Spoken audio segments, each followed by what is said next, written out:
Histoire La sirène empêtrée. Il y a longtemps, au pays des fées néerlandais, vivait une jeune sirène très fière de sa beauté. Elle faisait partie d'une famille de simples gens du lac qui habitaient non loin de la mer. Sa maison était une grande mare d'eau à moitié salée et à moitié fraîche, car elle s'étendait autour d'une île près de l'embouchure d'une rivière. Une partie de la journée, lorsque les marées étaient basses, elle barbotait et jouait, plongeait et nageait dans les eaux douces du courant intérieur. Lorsque l'océan se soulevait et que l'eau salée se précipitait, la sirène flottait, gambadait et pagayait à sa guise. Son père était un joyeux à la barbe grise et très fier de sa jolie fille. Il possédait une île près de l'embouchure du fleuve, où les jeunes sirènes organisaient leurs pique-niques et leurs fêtes et recevaient la visite de jeunes joyeux. Sa mère et ses deux tantes étaient des sirènes. Tous ces gens étaient des gens sobres et s'occupaient des affaires qui occupent toutes les sirènes et les réjouissances bien élevées. C'était pour garder leur piscine propre et agréable. Aucune grenouille, crapaud ou anguille n'était autorisée à proximité, mais dans le travail quotidien de ménage, les cigognes et les sirènes étaient de grandes amies. Toutes les créatures aquatiques qui n'étaient pas considérées comme polies et bien élevées devaient se tenir à l'écart. Même certains oiseaux idiots, comme les plongeons et les pluviers, ainsi que toutes les créatures ailées qui hurlent et se battent, ont été avertis de quitter les lieux parce qu'ils n'étaient pas recherchés. Cette famille de gens joyeux aimait passer un moment agréable et tranquille, seul, sans gens grossiers sur pattes, ni avec des ailes ou des nageoires venant de l'extérieur. En effet, ils voulaient faire de leur piscine un modèle, pour toutes les sirènes et joyeux hommes respectables, à 10 lieues à la ronde. C'était très drôle de voir le vieux papa Triton, avec un interrupteur en roseau, chasser les oiseaux coquins, comme les bécassos et les mouettes hurlantes. Pour les ouaouarons, trop gros pour que les cigognes puissent les avaler, et pour les poissons impudents, il avait un fouet en algues. Bien sûr, toutes les sirènes de la bonne société étaient les bienvenues, mais les jeunes tritons n'étaient autorisés à appeler qu'une fois par mois, pendant la semaine de pleine lune. Ensuite, les soirées étaient généralement claires, de sorte que lorsque la fête se terminait, les tritons pouvaient voir leur chemin au clair de lune pour rentrer chez eux en toute sécurité avec leurs amis sirènes. Car il y avait des monstres marins qui adoraient tourmenter les simples gens et menaçaient même de les dévorer. Les sirènes, chères créatures, devaient être reconduites chez elles, mais elles se sentaient en sécurité, car leurs frères et papa Triton étaient si féroces que, à l'exception des requins, même les plus gros poissons, comme les marsouins et les dauphins, avaient peur de s'approcher d'elles. Un jour papa et la mère sont partis rendre visite à des parents près de l'île d'Urk. Ils devaient être absents plusieurs jours. Pendant ce temps, leur fille devait organiser une fête, ses tantes étant les chaperons. Les sirènes faisaient généralement leur pique-nique sur une île au milieu de la piscine. Ici, ils s'asseyaient et prenaient le soleil. Ils parlèrent des modes et de la plus jolie façon de se coiffer. Chacun avait un miroir de poche, mais où il le gardait, en nageant, aucun mortel ne l'a jamais découvert. Ils fabriquaient des couronnes d'algues aux couleurs vives, orange et noir, bleu, gris et rouge et les portaient sur leur front comme des couronnes. Ou encore, ils les enroulaient entre leurs tresses, avec des baies de mer et des fleurs de bulles. Parfois, ils confectionnaient des ceintures avec les plus solides et les nouaient autour de leur taille. De temps en temps, ils choisissaient une reine de beauté pour leur dirigeant. Ensuite, chacune des autres a fait semblant d'être une princesse. Leurs jeux et leurs sports duraient souvent toute la journée et ils étaient très heureux. Nageant dans l'eau salée, Les sirènes partaient à la recherche de perles, de coraux, d'ambre gris et d'autres jolies choses. Ils les apporteraient à leur reine ou se pareraient richement avec eux. Ainsi, la reine des sirènes et ses jeunes filles formaient une cour de beauté qui était célèbre partout où vivaient les sirènes et les joyeux lurons. Ils parlaient souvent de servantes humaines. Comme ça doit être drôle de porter des vêtements, dit l'un d'eux. Est-ce qu'ils ont froid pour devoir rester au chaud? C'était une petite sirène, dont les nageoires commençaient à peine à devenir des mains, qui posait cette question. Comment peuvent-ils nager avec des jupons?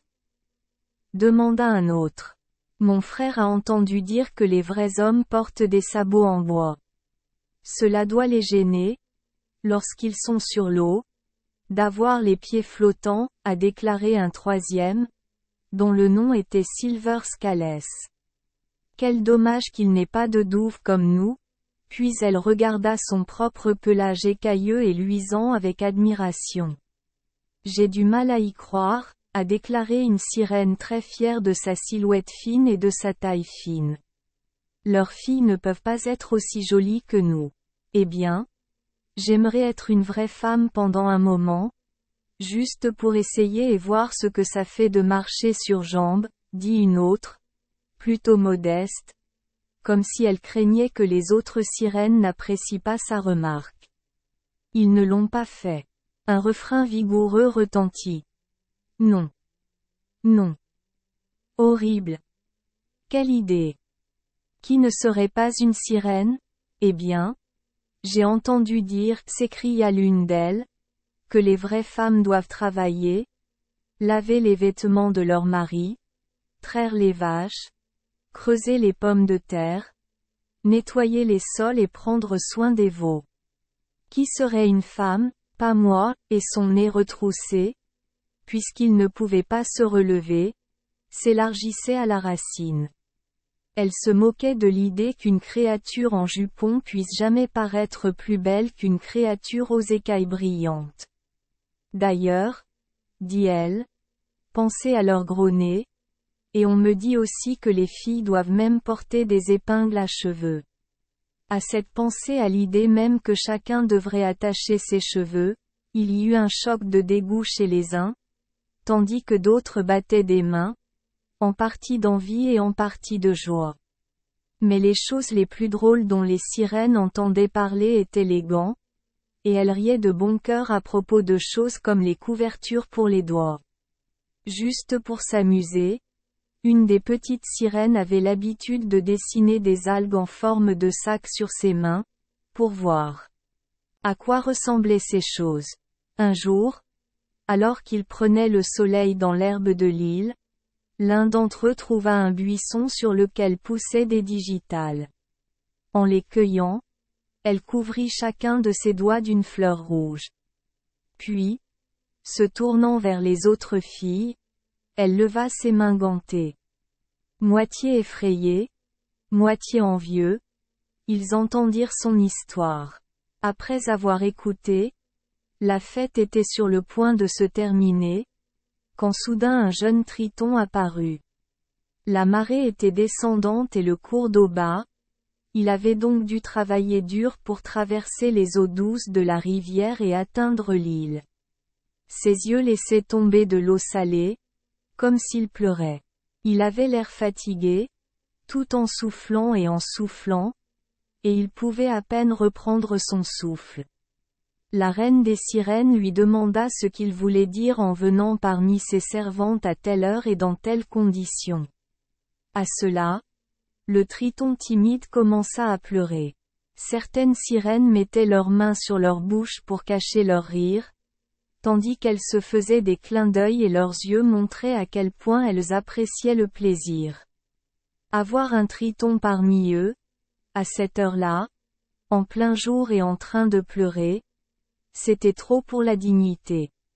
Bouhou, bouhou, et le triton pleurait toujours des larmes d'eau salée, alors qu'il essayait de reprendre son souffle. Enfin, il parla raisonnablement.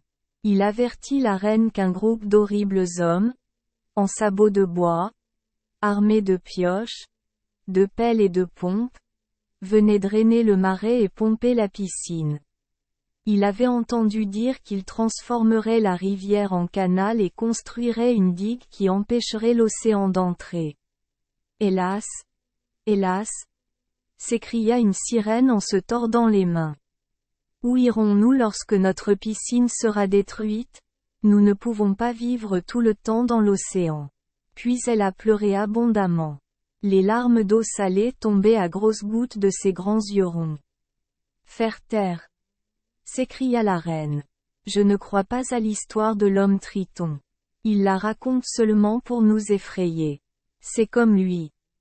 En fait, la reine soupçonnait que l'histoire de l'homme n'était qu'une imposture et qu'il était venu parmi ses servantes dans le but précis de s'enfuir avec Silver Scales. C'était l'une des plus jolies sirènes de la compagnie, mais très jeune, vaniteuse et frivole. Ce n'était un secret pour personne qu'elle et le Triton étaient amoureux et voulaient se marier. Alors la reine, sans même le remercier, renvoya le messager nageur. Après le dîner, la compagnie se sépara et la reine se retira dans sa grotte pour faire une longue sieste. Elle était très fatiguée après avoir reçu tant de compagnie. De plus, puisque papa et mère étaient absents et qu'il n'y avait pas de copains à divertir, puisque c'était une nuit sombre et qu'il n'y avait pas de lune sur l'eau, pourquoi avait-elle besoin de se lever tôt le matin? Ainsi, la reine des sirènes a dormi beaucoup plus longtemps que jamais. En effet, ce n'est que vers le coucher du soleil le lendemain qu'elle se réveilla. Puis, prenant son peigne et son miroir en main, elle se mit à nager et à barboter dans la piscine, afin de lisser ses cheveux et de se préparer pour le dîner. Mais oh! Quel changement par rapport à la veille! Quel était le problème? Tout autour d'elle, les choses semblaient différentes. L'eau était tombée basse et la piscine était presque vide. La rivière, au lieu de couler, était aussi calme qu'un étang. Des horreurs! Quand elle nageait en avant, que devrait-elle voir sinon une digue et des clôtures? Une armée d'hommes horribles était arrivée pendant qu'elle dormait et avait construit un barrage. Ils avaient clôturé le marais et commencé à creuser des écluses pour drainer la terre. Certains étaient au travail, construisant un moulin à vent pour aider à pomper l'eau. La première chose qu'elle savait, c'était qu'elle avait cogné son joli nez contre le barrage. Elle songea aussitôt à s'enfuir par-dessus les rondins et dans la mer. Lorsqu'elle a essayé de grimper par-dessus la clôture et de franchir la clôture, ses cheveux se sont tellement emmêlés entre les barreaux qu'elle a dû jeter son peigne et son miroir et essayer de démêler ses tresses. Plus elle essayait, plus l'enchevêtrement s'aggravait. Bientôt, ses longs cheveux furent tous tordus dans le bois. Ses efforts pour s'échapper ont été vains. Elle était prête à mourir de frayeur, lorsqu'elle vit 4 hommes horribles se précipiter pour la saisir. Elle tenta de s'éloigner en se dandinant, mais ses longs cheveux la retenaient aux poteaux et aux rampes. Sa pudeur fut si terriblement choquée qu'elle s'évanouit. Lorsqu'elle reprit ses esprits, elle découvrit qu'elle se trouvait dans une grande et longue baignoire. Une foule de petites filles et de garçons curieux la regardaient, car elle se présentait comme une grande curiosité. Ils allaient forcément la voir et en avoir pour leur argent, car ils avaient payé une entrée au spectacle très chère, 200. Encore une fois, devant tous ses yeux, sa pudeur fut si choquée qu'elle poussa un gémissement, s'effondra et mourut dans la baignoire. Malheur aux pauvres père et mère d'Urk. Ils sont revenus et ont découvert que leur ancienne maison avait disparu. Incapables d'y entrer, ils ont nagé vers la mer, sans s'arrêter jusqu'à ce qu'ils atteignent le Spitzberg. Qu'est devenu le corps de la reine sirène? Des savants venaient de Leyde pour examiner ce qui n'était plus qu'un spécimen et voir comment étaient fabriquées les sirènes. Ensuite, Sa peau a été bourrée et des yeux de verre ont été placés là où se trouvaient ses orbes brillants. Après cela, son corps a été empaillé et monté dans le musée, c'est-à-dire installé au-dessus d'une vitrine et reposant sur des tiges de fer. Des artistes sont venus à Leyde pour la peindre et pas moins de 9 nobles ont copié sa jolie forme et ses traits dans leurs armoiries. Au lieu de la piscine de la sirène se trouve maintenant une ferme fromagère de 50 vaches, une belle maison et une grange, et une famille d'enfants aux joues roses et aux cheveux jaunes qui marchent et jouent avec des sabots en bois. Ainsi, cette sirène en particulier, tout cela à cause de son enchevêtrement dans la clôture, était plus célèbre lorsqu'elle était empaillée que lorsqu'elle était vivante, tandis que tous ses jeunes amis et parents plus âgés étaient oubliés. Merci les enfants des Esperluette Croisillon 39. Avoir écouté des contes de fées au jour Esperluette Croisillon 39. 8. Espérons que les histoires apporteront aux enfants des moments heureux et significatifs. Si vous aimez notre chaîne, veuillez appuyer sur le bouton S Esperluette Croisillon 39. Abonnez, pour ne manquer aucune histoire intéressante. Je vous souhaite une bonne nuit de sommeil et de beaux rêves. Rendez-vous dans la prochaine histoire.